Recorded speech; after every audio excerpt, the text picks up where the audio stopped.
Today is a national holiday here in South Korea as the country celebrates Children's Day. But the southern island of Jeju continues to see flight cancellations and delays for the second day in a row due to heavy rain and strong winds.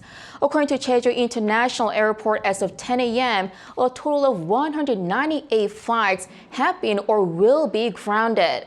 Flights are gradually resuming, but the airport urged passengers to closely monitor flight schedules that can change depending on the weather conditions.